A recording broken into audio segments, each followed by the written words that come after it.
The wind carried a smell of rot long before the farmhouse came into view. The old Baxter place, left to die at the edge of Miller County, stood against the fading light like a carcass. Its roof sagging, its porch collapsing in on itself, its fields strangled by weeds that rustled and whispered in the chill of dusk. It looked like the kind of place time had forgotten, yet something about it felt alive.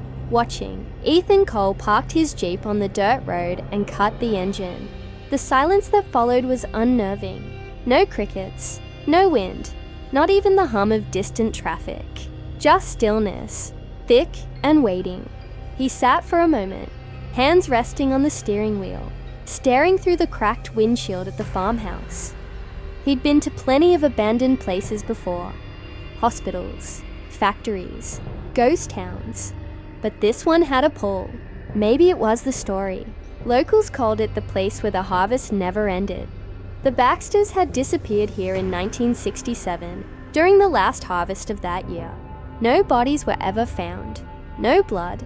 Nothing. Just a barn filled with corn that rotted overnight and fields that refused to grow again. For almost 60 years, no one had come back. Until now. Ethan reached for his camera, checked the battery, and hit record.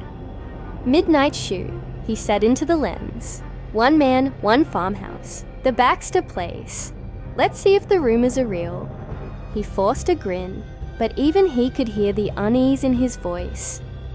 The gravel crunched under his boots as he stepped out. The air was colder than it should have been. A wet, earthy chill that carried a hint of iron. He adjusted his jacket and started walking toward the porch. Every step he took seemed to echo, like the ground itself was hollow.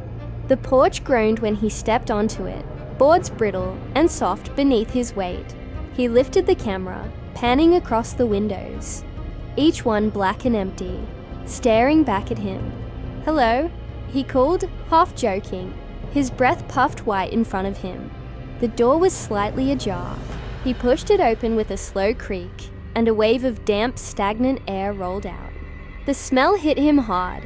Wet earth, mold, and something else. Something metallic, like rusted tools or old blood. He swallowed and stepped inside. Dust lay thick over everything. The furniture hadn't been moved in decades.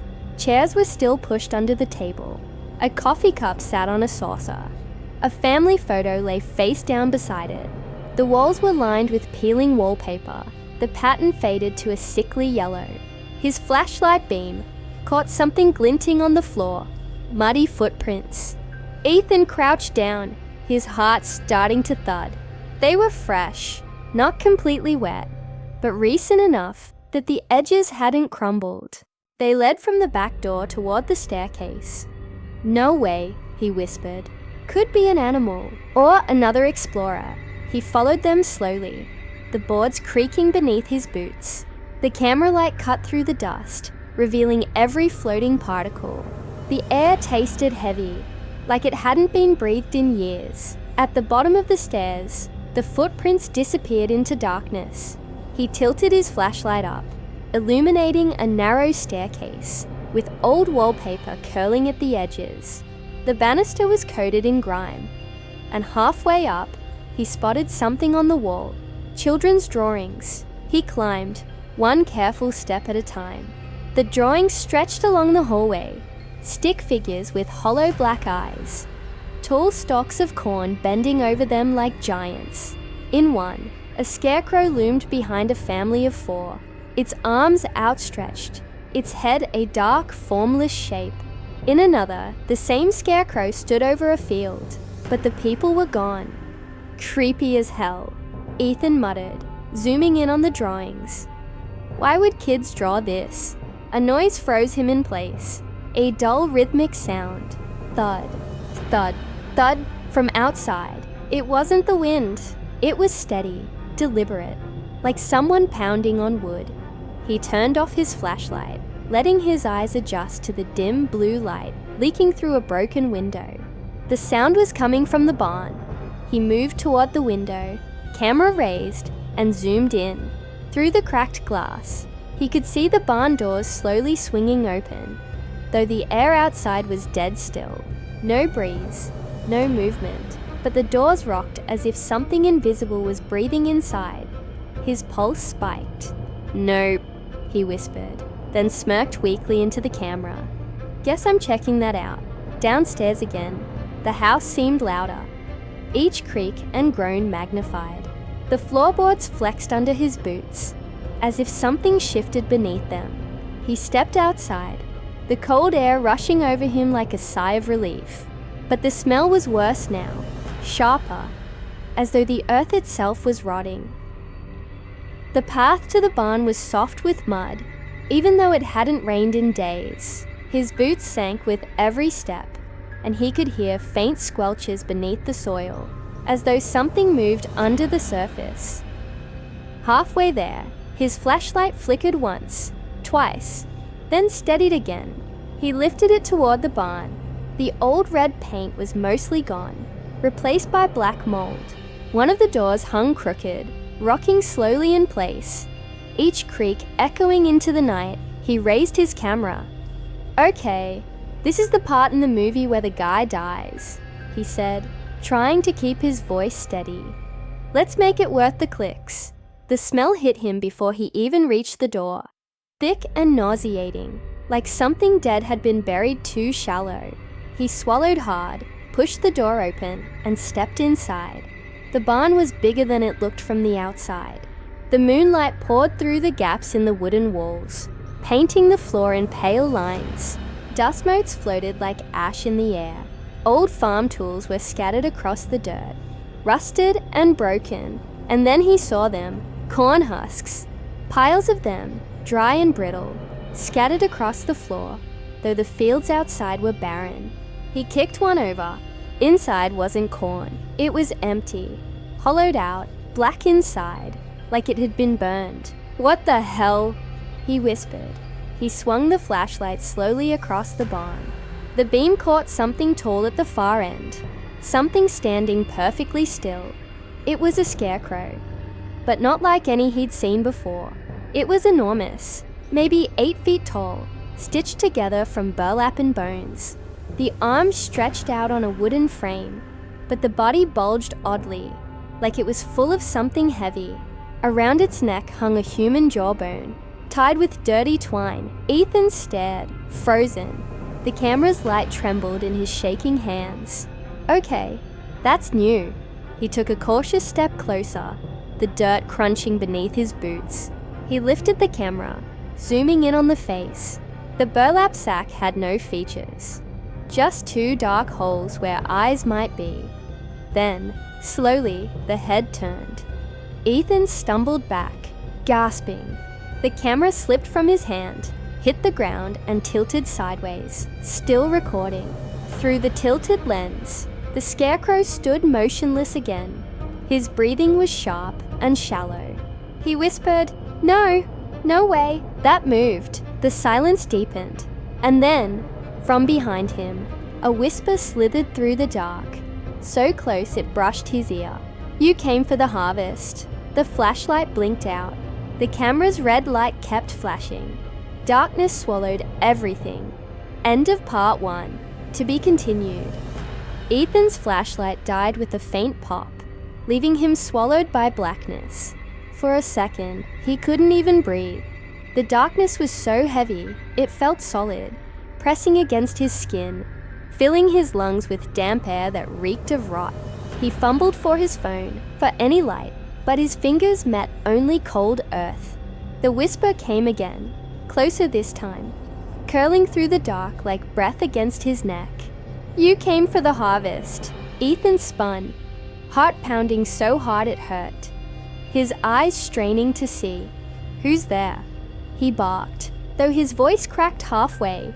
He tried to sound brave, but fear thickened every syllable. Something brushed his leg, soft but deliberate, like a hand. He stumbled back, tripping over a broken crate, and fell hard onto the dirt. The impact knocked the wind from his chest. As he tried to get up, his hand sank slightly into the ground. It felt wet, warm. He pulled his hand back and saw it glisten, black in the faint moonlight leaking through the cracks in the walls. Jesus Christ, he whispered. It wasn't mud. It was thick, sticky, and smelled of iron. Then, movement. At first, he thought it was the shadows shifting, but as his eyes adjusted, he saw them.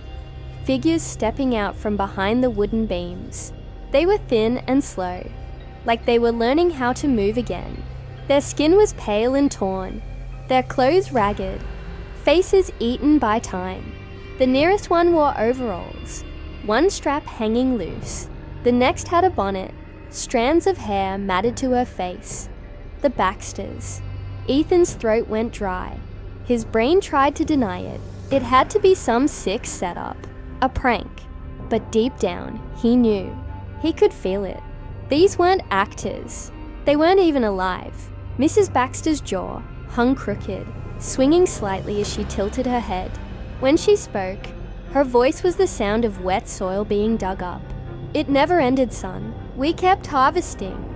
We still do. Ethan scrambled backward, shaking his head. Stay the hell away from me. He turned, trying to find the door, but the way out was gone. Just solid wall where the opening had been. His flashlight flickered back on for half a second, and in that flash, he saw the Scarecrow again. It was no longer where it had been. It stood only a few feet away now, its burlap head tilted toward him. He blinked, and the light died again. He could hear the soft creak of the Scarecrow's wooden frame moving. The whispering grew louder, joined by the rustle of something beneath the dirt. The ground began to shift, to pulse. Ethan stumbled as the floor seemed to breathe beneath him, pushing up and then sinking down. He dropped to his knees, gripping the earth to keep balance, and then froze as he felt something under the surface, moving. Roots, or veins, sliding just beneath the top layer of soil. They brushed against his palms like fingers. The Baxters began to hum, a low droning sound that rose and fell like a chant. Their lips barely moved, but the words were there, murmured through rotting mouths. The harvest feeds the field feeds the flesh feeds the land. Ethan grabbed his camera, desperate, shaking, pointing it toward the sound. Through the flickering light of the screen, he could see them circling him now. The Scarecrow loomed behind them, its body twitching in stiff, unnatural jerks. The burlap stretched, as if something inside it was pressing outward, trying to get free. Stay back! Ethan screamed. He didn't know what he'd do. There was nothing in his hands but a camera. He turned toward the door again, and this time, there was something there. A faint outline, a rectangle of light. He ran. The floor gave way beneath him. His leg plunged into the soil up to his thigh, and pain tore through him like fire. He tried to pull free, but something was holding him. Roots, wrapping around his leg, tightening, dragging him deeper. The earth moved like muscle, swallowing him inch by inch. He screamed, clawing at the dirt, his fingers tearing through wet roots and worms. His camera fell from his hand, landing in front of him, still recording. Through the lens, the scene looked unreal, surreal. The barn walls twisted as if they were alive, the figures moving closer, the Scarecrow's chest rising and falling in a slow, rhythmic breath. Please, he gasped, reaching toward the camera. Please, someone. The Scarecrow stepped forward, one creak then another. Its arms lifted slightly, as if pulled by invisible strings. The jawbone necklace clacked against its chest. Ethan's eyes locked on the sackcloth face, and saw movement beneath it. The fabric stretched, bulging outward, and then, faintly, impossibly, he saw his own reflection, his own eyes staring back at him from beneath the burlap. He screamed, louder than he ever had in his life. The roots surged upward, coiling around his waist, his chest, his neck. The soil opened beneath him like a mouth. The last thing he saw before he went under was the Scarecrow leaning down, its face inches from his own. The whisper came again, but this time it wasn't a voice. It was inside his head. You came for the harvest. Now you'll feed it.